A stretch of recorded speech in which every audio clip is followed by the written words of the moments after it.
दोस्तों नमस्कार। मैं डॉक्टर अविनाश देशपांडे वास्तुवेश में मैं एस्ट्रोलॉजी के बारे में आज आपसे बात कर रहा हूँ। सिर्फ जन्म लग्न कुंडली से किसी भी व्यक्ति की शादी कब होगी ये हम निकाल सकते हैं। ये बड़ी एक आश्चर्यकारक घटना है। ये जो मेथड है इसमें आपको सिर्फ D1 चार्ट यानी जन्म लग्न कुंडली लगती है। आपको नवमाश कुंडली, बहुत सारे दर्शक जानते रहेंगे, नवमाश कुंडली कलत्र सुख यानी पत्नी का सुख मिलेगा या पति का सुख मिलेगा कि नहीं, जोड़ीदार का, पार्टनर का, इसके लिए इस्तेमाल होती है। वैसे तो वो भाग्य भी दिखाती है, लेकिन D1 and D9 is normally used together. आज हम देखने वाले हैं कि सिर्फ D1 पत्रिका यानी अगर किसी भी व्यक्ति का, अगर आपके पास सिर्फ जन्म टाइम हो, जन्म 3 चीज़ें तो लगती है। एक जातक का जन्म कहाँ हुआ है, उसका बर्थ टाइम क्या है और उसका बर्थ प्लेस क्या है। तो ये 3 चीज़ों से हम लोग D1 चार्ट बना सकते हैं। जैसे कि आप देख रहे हैं इस जातक का जन्म हुआ था 1 फरवरी 1959 का जन्म है इनका, और उनकी शादी हुई है 11 मई 1986 में। तो 27 साल की उम्र में शादी हो गई। हम लोग तो 27 साल 3 महीना 10 या 11 दिन इतने तक आगे जाके इसका अंदेशा या ले सकते हैं। तो ये मेथड बहुत ही एक अद्भुतकारी मेथड है। इसे आप आपके चार्ट में भी लगा के देखना। उसकी एक्यूरेसी वैसे तो 90% मिली है। थोड़ी कम क्यों मिले है 5-10%, उसका भी कोई वजह है। लेकिन जो दर्शक नए हैं एस्ट्रोलॉजी में और ज़्यादा अंदर जाना नहीं चाहते, उनके लिए मैं वो अभी बताता नहीं हूँ। लेकिन even 90% accuracy is quite a good accuracy. तो चलो देख लेते हैं कि कैसे देखना है। इसमें आपको जो मैंने 3 बार राशि राशि राशि लिखी है, actually it is the same कुंडली मैंने 3 बार लिखी है। तो इसमें क्या होता है, आपको क्या देखना है कि जो जन्म लग्न कुंडली है, जहाँ मेरा अभी कर्सर दिखाई दे रहा है आपको, तो वहाँ पे आपको 5 नंबर का यानी लग्न जो है 5 नंबर यानी सिंह लग्न है इस व्यक्ति का।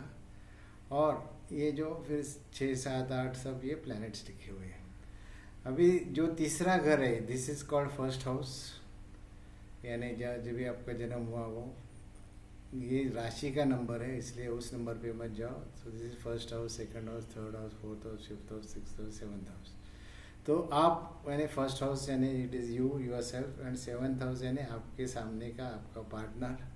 जैसे हिंदी गाना आपको याद रहेगा, तो तू मेरे सामने, या मेरे सामने वाली खिड़की में, तो बेसिकली आपका जो प्रियतम है, प्रियकर है, वो आपके सामने ही है, आपके ऐसे माना जाता है। तो आप किसको देखेंगे, तो सामने वाले को देखेंगे। तो सामने वाला घर है वो विवाह स्थान है जो इम्पोर्टेंट है। तो हम लोग ये 2 ही स्थान एक्चुअली वो देख रहे हैं। तो हमको क्या देखना है कि नॉर्मली ये जो मेथड है इसका फंडा ऐसा है कि एक्चुअली ये भृगुनंदी नाड़ी से कुछ कंसेप्ट ली है। ये डिराइव्ड मेथड है, ये आपको कहीं नहीं मिलेगी। तो डिराइव्ड मेथड यानी क्या कि भृगुनंदी नाड़ी में गुरु को महत्व है, गुरु यानी पर्सन हिमसेल्फ। तो प्रोग्रेशन के बारे में, लेकिन उसमें डिटेल में हम लोग नहीं जाते हैं। तो गुरु इन शॉर्ट में क्या बता रहा हूँ आपको कि गुरु जो है वो फर्स्ट हाउस में 12 साल तक रहता है जातक की उम्र। फिर 12 से 24 साल तक वो सेकंड हाउस में रहता है यानी एक्टिव करता है। थर्ड हाउस वो 25 से 36 साल की उम्र में एक्टिवेट करेगा। नॉर्मली आजकल हम लोग देख रहे हैं कि जब कालपात्र समय के अनुसार आजकल शादी तो होती है, वो भी हो रही है अभी 25 के बाद ही, 24-25 के बाद। तो एक्चुअली थर्ड हाउस से हम लोग चालू करते हैं। ऐसे नहीं, मैं कुछ एग्जांपल ऐसे भी दूंगा कि जिनकी शादी 24 साल के पहले भी हुई, ऐसा कुछ नहीं है, वो भी मैं आपको प्रूव करके दिखाऊंगा। लेकिन अभी हम लोग देखते हैं कि normally nowadays girls are getting married at maybe 28-29 and boys are getting married जो ग्रेजुएशन, डबल ग्रेजुएशन, MS करते हैं या PhD करते हैं। सो नॉर्मली उनका 30+ तो साल होता ही है। तो 30 प्लस - 2-3 साल में लड़का या लड़की का विवाह हो जाता है।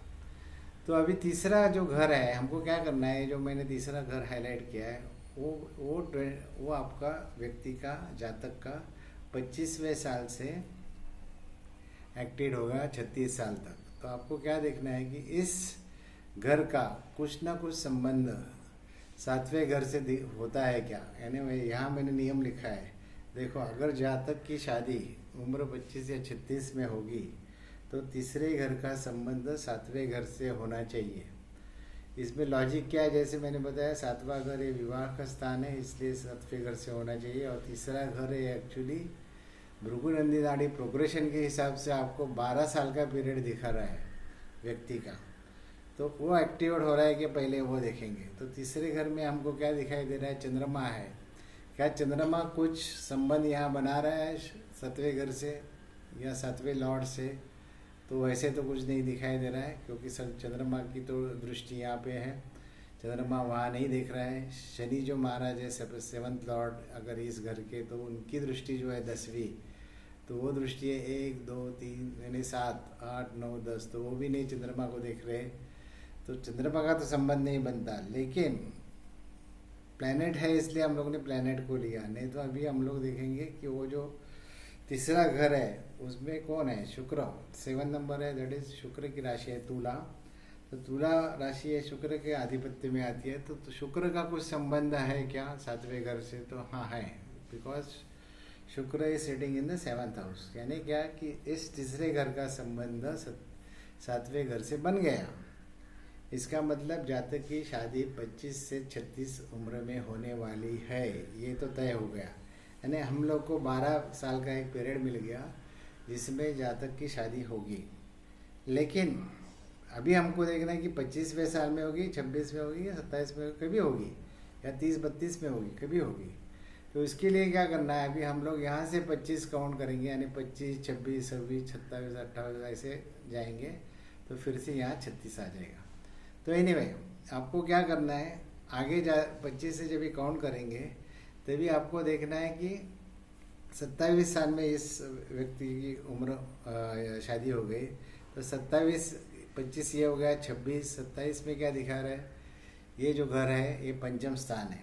वैसे तो पंचम स्थान में शनि स्थित है, यानी पहले हम लोग प्लैनेट देखेंगे इस घर का 7वें घर से कोई संबंध है क्या। तो शनि महाराज तीसरी दृष्टि से 7वें स्थान को देख रहे हैं, यानी क्या हो गया, वो एक्टिवेट कर रहे हैं, यानी संबंध बना रहे हैं। तो ये अच्छी बात है, यानी इसका मतलब क्या 27 साल उम्र में इस व्यक्ति का विवाह जरूर होगा। इतना सिंपल है। अभी आप ऐसे भी सोच सकते हैं, जो लोग एस्ट्रोलॉजी जानते हैं, कि this is actually as such it is the 5th house which is प्रेम संबंध दिखाता है, प्यार के लिए, प्यार का सक्सेस। और this is 7th house is your partner.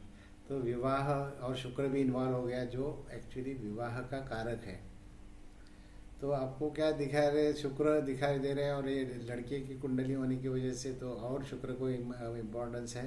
तो शनि एक्टिवेट कर रहा है 7th हाउस को, who is actually the 7th lord also.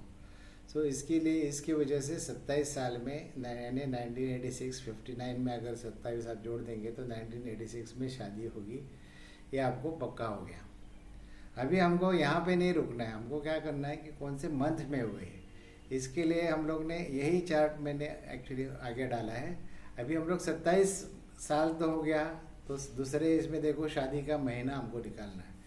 तो उसमें क्या हम लोग कर रहे हैं, 27 जब भी शादी का महीना है, वहाँ से आगे जाएंगे देखेंगे कि हमको कौन से महीने में मिलेगी।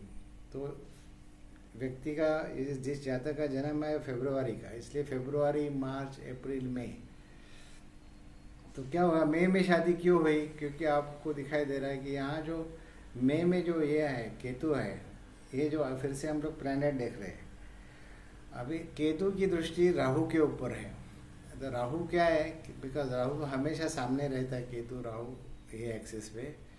तो ये सडन इवेंट, या this is showing the event which is a परिवर्तन means some event which is going to happen in your life because of your past karma, और ये चेंज नहीं हो सकता। तो तो केतु की दृष्टि राहु के ऊपर है, तो राहु कौन है एक्चुअली? इट इज द को लॉर्ड ऑफ द एक्वेरियस, यानी कुंभ जो राशि है 7th घर में, उसका को लॉर्ड है। यानी क्या हो गया कि ये जो अष्टम स्थान है उसका भी संबंध है, यानी मई महीना दिखाने वाले स्थान का संबंध पत्रिका का 7वें स्थान से हो गया। इसकी वजह से मई महीने में इस जातक की शादी हो गई।